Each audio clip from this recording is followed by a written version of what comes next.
Hey guys, Enigmatic Mr. L here, back with another Fire Emblem tier list, this time for Radiant Dawn. Radiant Dawn is a very difficult game to do a tier list for, partially just because there's so many characters. There's like a little over 70 of them. Even just beyond that, though, characters' availability is just all over the place. Characters are constantly coming and going, your teams constantly change. Normally in a tier list, say something like, well, this character is very good, but they're only around a few chapters, can't give them too high.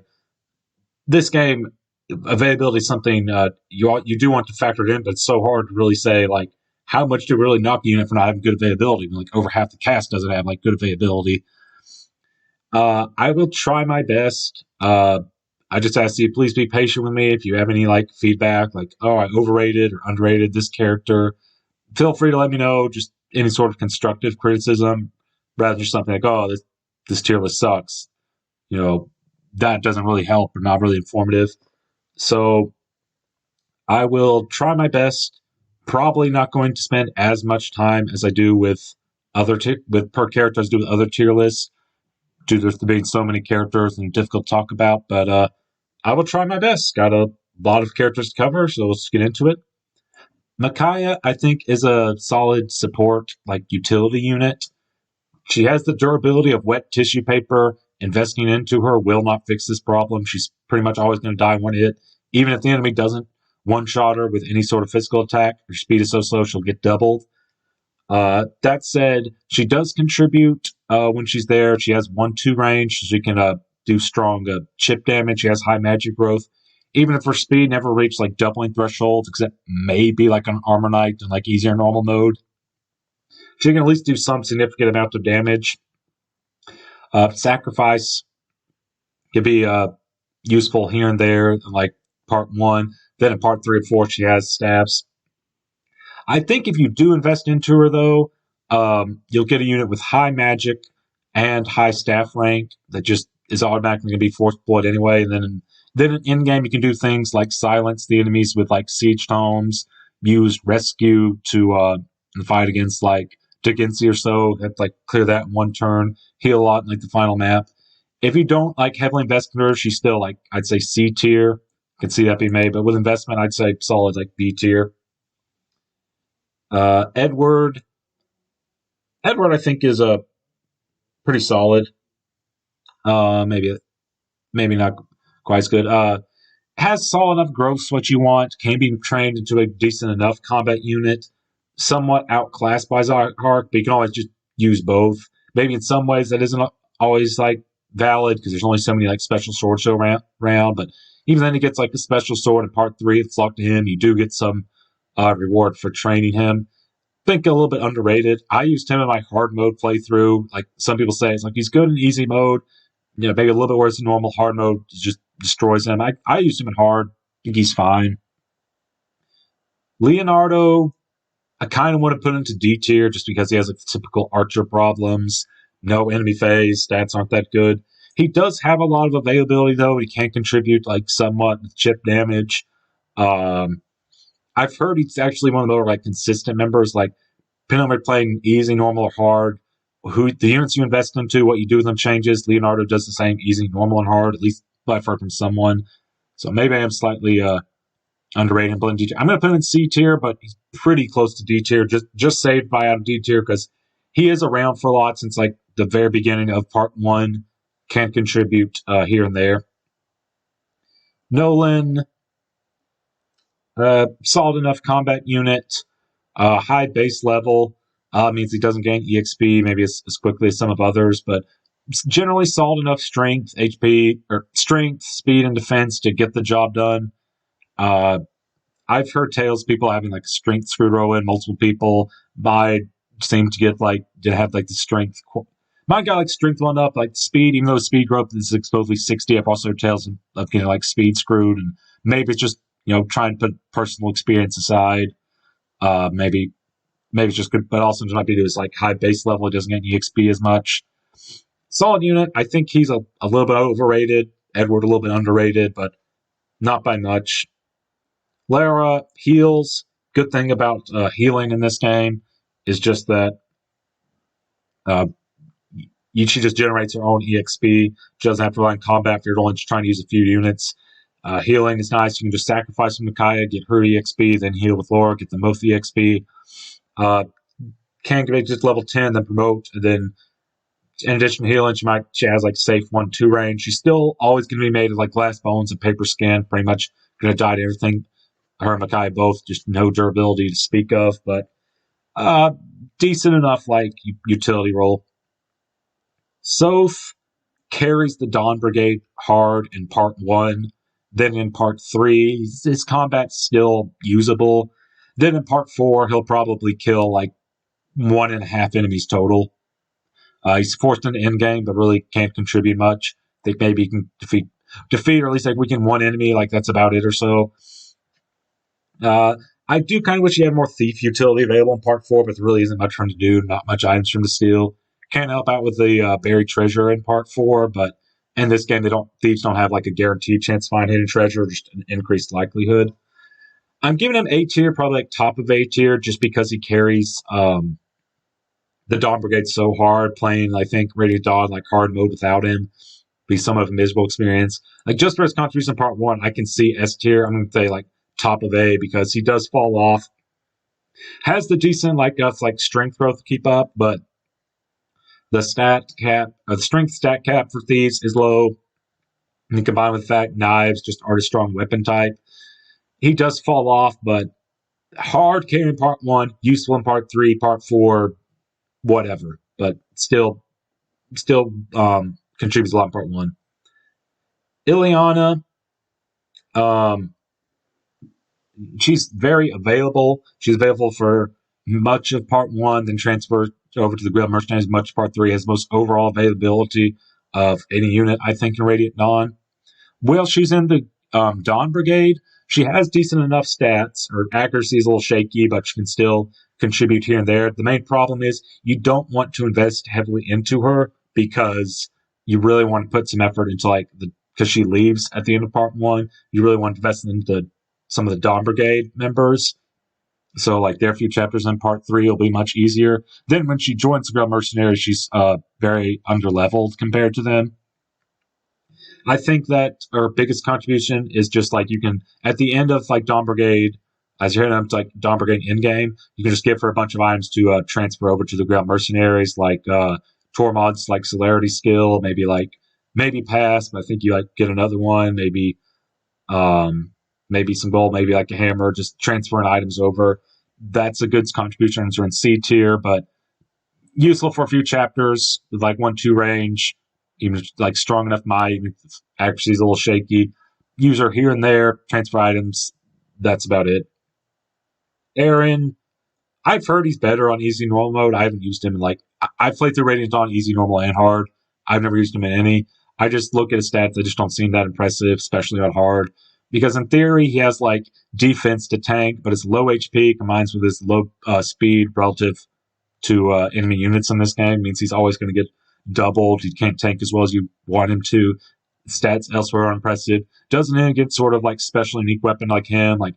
Nolan gets his own axe. Edward gets his own sword. Even Leonardo gets his own bow. He doesn't get his own lance, which feels a shame.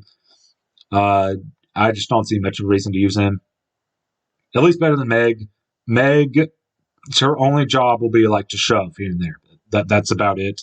Think less defense than a common soldier. She's got a good speed growth, but no speed stat. I think you can take her up to the chapter where Tyranno, Zyhark, and Jill showed up. She can get doubled by a Myrmidon and die. Doubling isn't uncommon for a armor knight, but dying to a Myrmidon is. Volug is solid while you have him. In part 1, he can help carry the Dawn Brigade like Soph. In part 3, he can still contribute somewhat. Not as good as Soph, just because misses out a few chapters availability, and he doesn't have the 1-2 range, but still very solid. Helps carry a lot. Tyranno is solid for a few chapters. Solid in Dawn Brigade chapter 6, part 1, and part 2. 6 part 1, 6 part 2. Then when he rejoins later in part 3, he's useful for the boulder map and the the 313 one with like the goos and the infamous like or famous 313 archer contributes there fairly well with his high stats, movement because like those are kind of like defend chapters aren't that much of an issue. Has the stats what you need from him. Beyond that, he's kind of filler in part 4, and that's about it. Zyhark is a very good failsafe.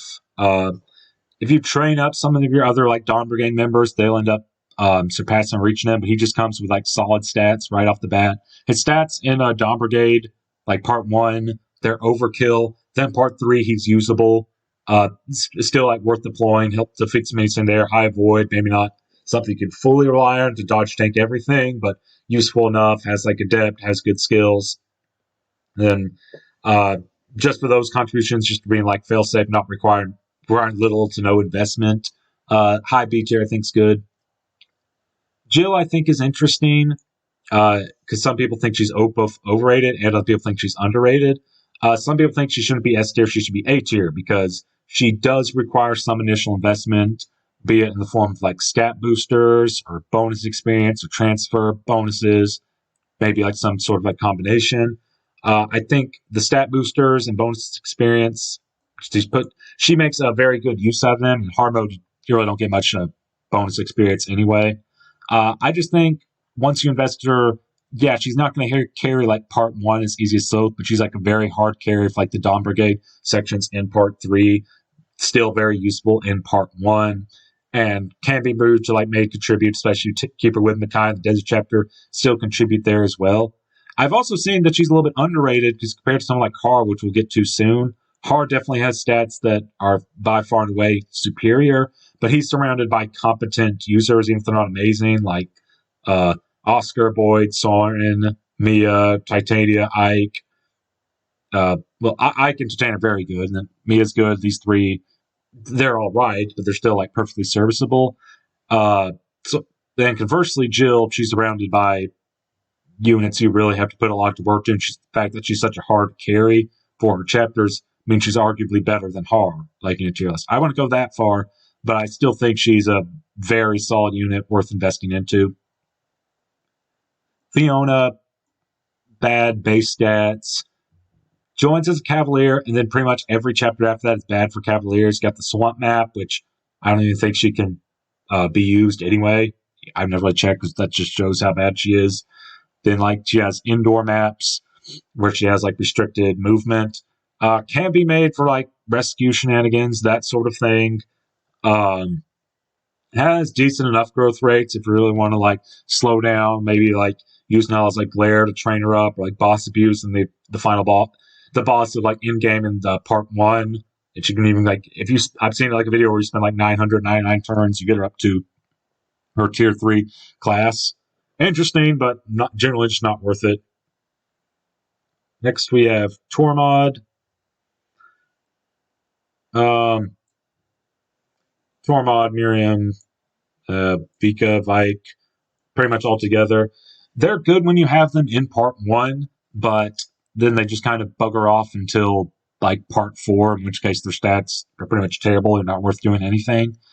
Useful for those few chapters, especially like the Swamp Map, especially Tormod and Miriam can like contribute there. They start in like a favorable position. You get to 70 enemies before your other units can. Problem is, you don't want to invest too much experience, kind of like Ileana, because you really want to train some of the members that are going to be with you for like, was it like 3-6? It's 3-5-3-6, like the Reason to Fight, the Fog of War chapter, and then like beyond that, the Boulder chapter and like 3-13. Sometimes you just kind of do need them to defeat an enemy here and there, and they're still useful in those 3 maps, but that's about it. Raphael's a dancer S tier in my book. Even in this game, like where availability is just kind of all over the place, including for Raphael. Just the ability to like quad dance for 4 units at once. Probably the best unit to take into like the tower as well if you're playing quickly. You want to like 1 or 2 turns some of those maps. Quad dancing is that nice. Yeah, dancer great. Nala. In any other game, I think just the limited availability wouldn't earn a spot A tier, but when availability is so shaky for like so many people in one way or another, just having such strength She's joined for 2 chapters of Dawn Brigade, complete overkill stat. She's pretty much unkillable. Acts as like the delete key. Then has 2 chapters in part 4 where she's like with the Grail Mercenaries, very strong then. Pretty much going to take her into the tower as well. It's like 5 maps where she can contribute. And yes, her availability might be limited. And for another game, I'd knock her down some. But just in a game both where availability isn't plentiful for everyone and the fact that where the match you do have, she's just not just good, but amazing. I think A tier is good. Not as much of a hard carry Soth, but A tier is fine. Black Knight, pretty only ran for like 3 chapters, but very useful in them. The one where it's just him and Micaiah, not sure how much credit I can give him. Probably at least like a little bit though. Given that map is more or less just like a little more than like a cutscene. Useful in Radiant Dawn in game. You don't want to solo with him because you do want to give some of your other experience, but still useful to defeat like checkmates here and there. Then if you're playing slowly or having trouble, he can help out with like the Goose chapters and the Fog of War. Maybe B tier is a little bit bottom of B tier, maybe a little too high, but I just think he's very useful for those few chapters that he's there. Alencia.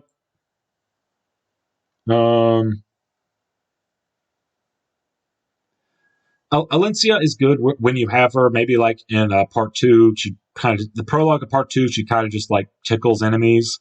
And then in like the end game, you just send Har down to defeat the boss and contribute. Useful in like part 4, where she's leading her enemies, leading her squad. Has the gets her brave sword back. Starts healing, Kenzie's rescue. Decent enough filler unit if you want to bring her into the tower for rescue shenanigans and stabs. Useful when she's there, just not around super often. Next we have Marsha. Around for like I think like 3 or so chapters, helping Greenlights. 2 chapters in part 2, 1 in part like 3. I think she helps the Crimean Knights again. Then joins up with the Dawn Brigade. Probably gonna use her after that. Useful while you have her, not like super amazing or anything. Not going to blow you out of the water, but useful for a few chapters and just kind of drops off. Same as Nalucci. Useful while you have him, not super amazing, but will contribute here and there. Kind of funny when he's in Fog of War. He literally can't see, I think, like 1 tile in front of him because he's old. He needs some glasses, but neither here nor there. Just thinks kind of funny. Lenon, worst of the dancers, doesn't have, if you're playing quickly, you want Raphael, just instantly dance 4 people. If you're playing slower, more casually, you're going to want Racing, take your time, then build up to 4 dancers, start using that. But a dancer is a dancer, and still dancing for 2 people at once across from each other.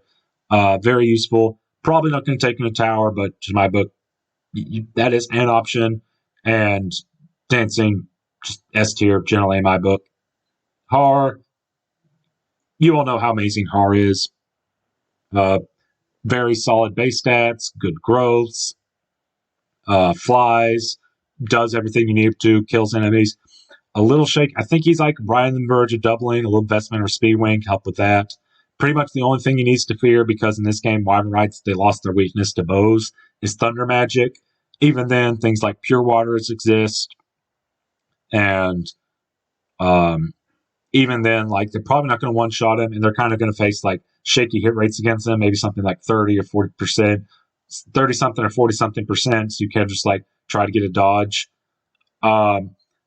I should have mentioned this when I was talking about Jill, but just, like, even Hars, because, like, the best of the game wants some little investment, like some little bonus experience to get your promotion faster, a forged axe, a speed wing or something. That's why I think it's fair to still give Jill S tier despite needing some investment. More investment than Har, but generally just in a lot of Fire Emblem games, some of like your best units are going to want like some level of like investment. Nephany is a very solid combat unit. Her first performance is a little bit deceptive because she starts with an Iron Great Lance, which weighs her down. I think it's like just barely avoiding doubling.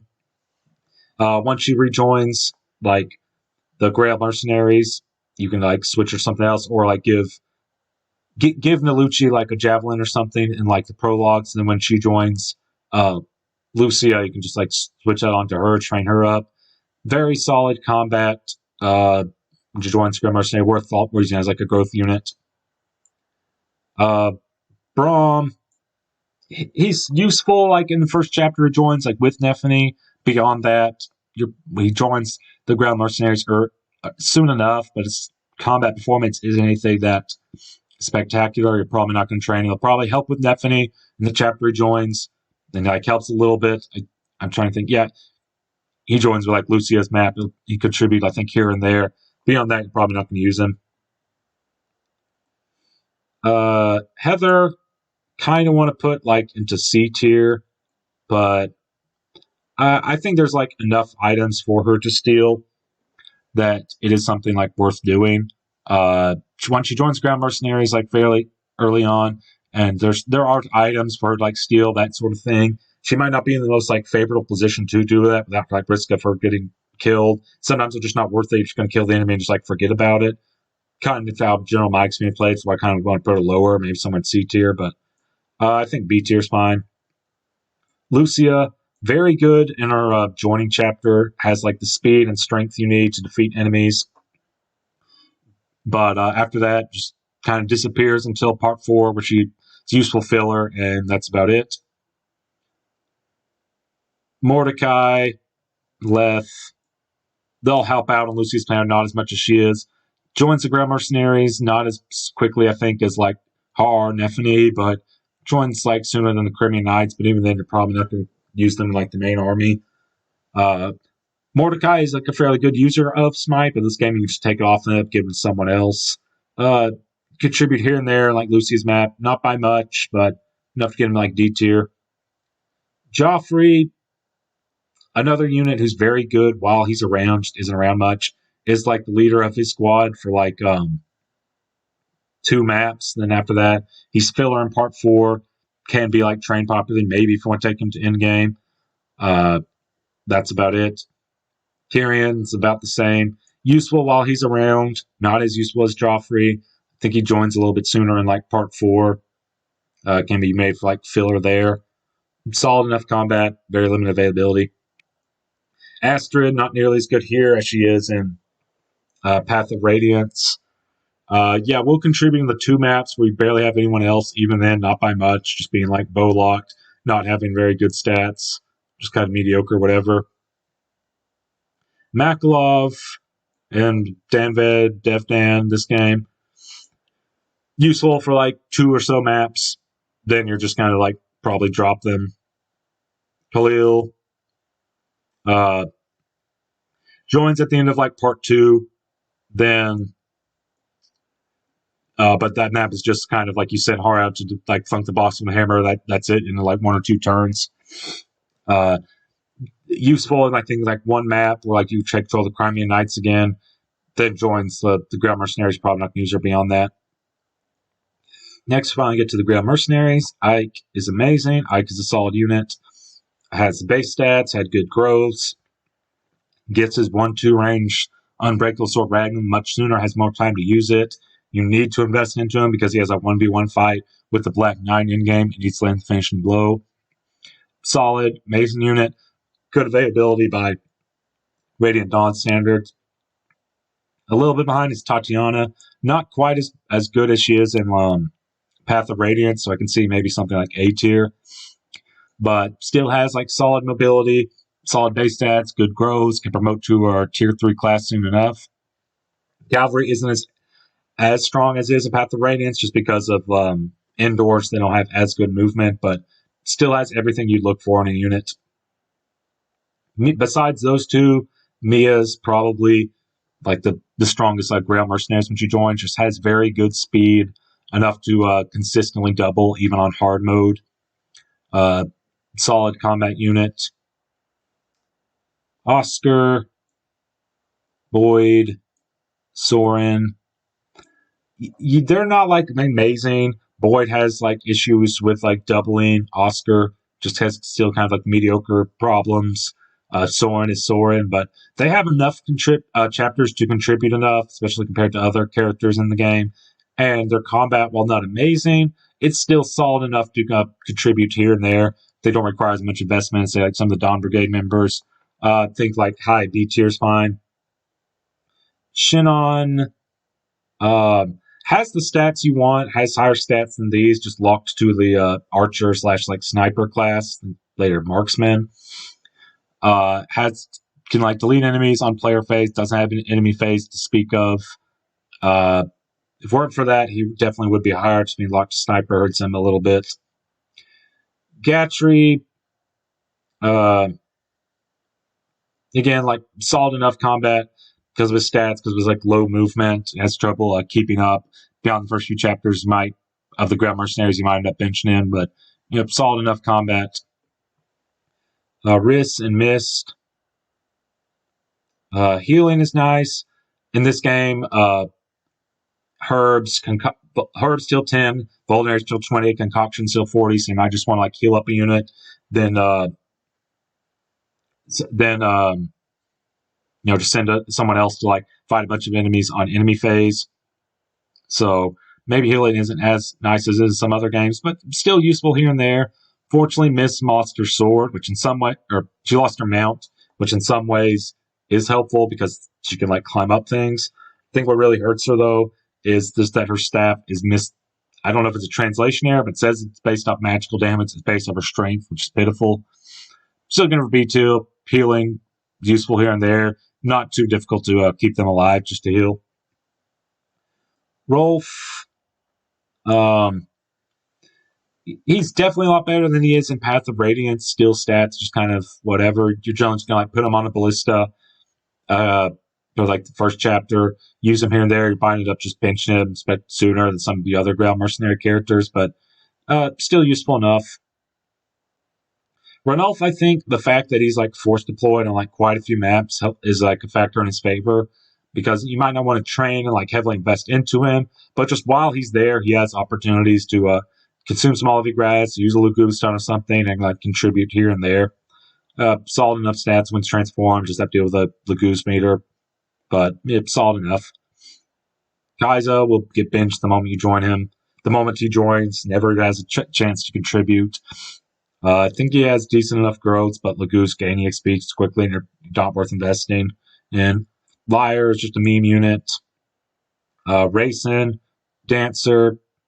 I think Raphael's better. He can dance 4 people even despite lower movement. I think like lower survivability, he can dance 4 right off the bat. Racing has to like transform and have like better movement, better survivability, but a dancer is a dancer. Janaf and Oki, a lot better in this game than Path of Radiance. Have solid enough base stats. I saw a 0% growth where they were taken into the tower in game, but to be fair, that was also one they were just not using the Lagoose Royals. Solid enough, do have the general Lagoose problems of having no gauge. More useful, I think, than like some of these other like Grail Mercenary members, but just less availability to join some odd chapters in during like part 3. Useful while you have them, not like game breaker or anything. Sigrun and Tanith are solid filler units. They'll join late part 3, can contribute here and there. Then useful filler in part 4. Sigrun, I think, is like tied to Micaiah's chapter. Tanith might as well like go with her because it's the desert map, flying units. Their stats are going to get outclassed by the enemies, especially like on hard mode, but they'll still be able to contribute, do some chip damage here and there, defeat weakened enemies, or if nothing else, they'll at least be able to like rescue and drop people. Skimir is very good during the 2 chapters he's in. And in part 4 and beyond that, you can take him into the end game as like a filler unit. Can either give him like the half shift for like consistency's sake, or deal with like Ollie-Grass, Lagoose gems for like a stronger unit. Sanaki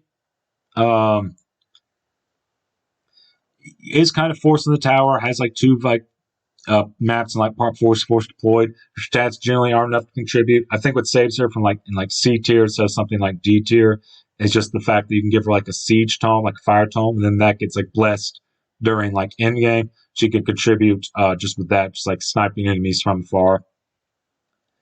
Nasila and Tabarn, very solid. Don't have much time to contribute, but just their sheer like power alone during like part 4, and you're pretty much going to bring him into the tower. Earns him a spot in A tier in a game with like so many characters having limited availability. Between the two of them, Natsala has much higher speed, but it's kind of overkill. Tabarn doesn't have as much speed, but it's generally enough speed to double, and he has like much higher strength. Tabarn's the better of the two, but they're both amazing, only held back by their limited availability. Peleus is basically like Nino from Blazing Blade. Late joining mage, decent enough stats, can be trained, but generally not much of an incentive to do so. Stefan, Oliver, Bastion, Volk, they're all just filler units that they'll have one map to contribute, and then beyond that, they're reasonable enough filler to bring into endgame if you're playing 0% groves or you did invest in like mini units. Of them, I think Oliver is the least practical just because when he joins in his map, it's pretty much over. He's not going to have much time to contribute. These are going to defeat a few enemies. Stefan might defeat a few enemies. Although then again, of them, Oliver might be the best case to bring in Tower just for no other reason, and no other reason that despite his like terrible speed, whatever stats, he has A rank in staves. Brilliant is like that, but unlike them, he doesn't even have like one map to contribute. Useful enough to bring an end game if you want, you need filler or something, but generally if you invest into like anyone else, the Goose Royal is going to take up like half your deployment slots, and you probably have like 5 other units trained or so to bring it to end game.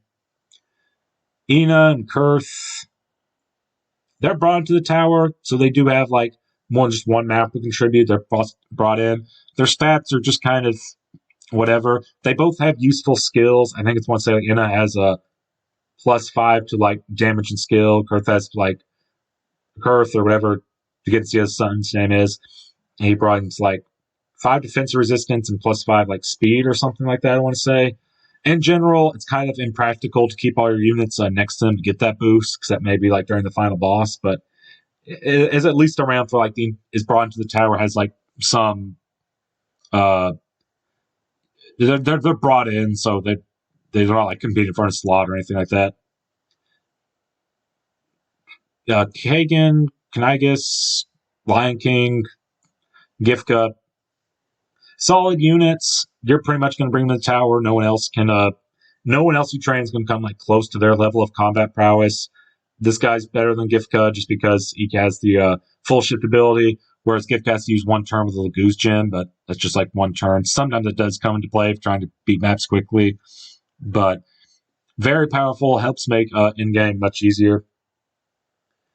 Garrett and Nasir, same thing as these two, but just they very much have like one chapter to be useful, the final boss, and that is contribution.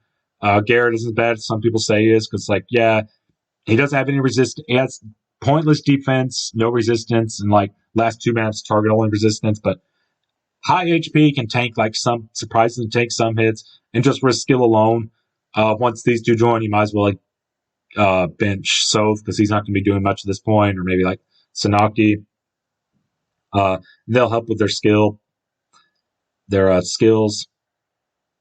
Sephiran, same thing, helps with the final boss, not with like a skill, but he joins with like the fortify staff, can like deal with that, useful for one map. And that's my tier list. Looking at that, trying to think if there's anything I would change. Maybe bring up Brothel more because he's available for a while. Maybe bring up these two a little bit. Yeah, I can see maybe bring up Tormod a little bit just because he is useful. You just don't want to train into him. I can also see him going down. But I think in general, this is fine. Might move someone a little bit in, like C tier, I'm a little shaky with. Might move some people around. Maybe I can see Gotri a little lower, but I can also see them bumping to like the top of C tier. But I think in general, this is roughly when I would rate him. Like I said, Radiant Dawn is tricky to rate, but I did my best. I think I'm generally okay with this list. Questions, comments, or concerns? Characters, do you think I underrated? Think I overrated? let me know in the comments below. As always, thank you so much for watching. This is Enigmatic Mr. L signing out.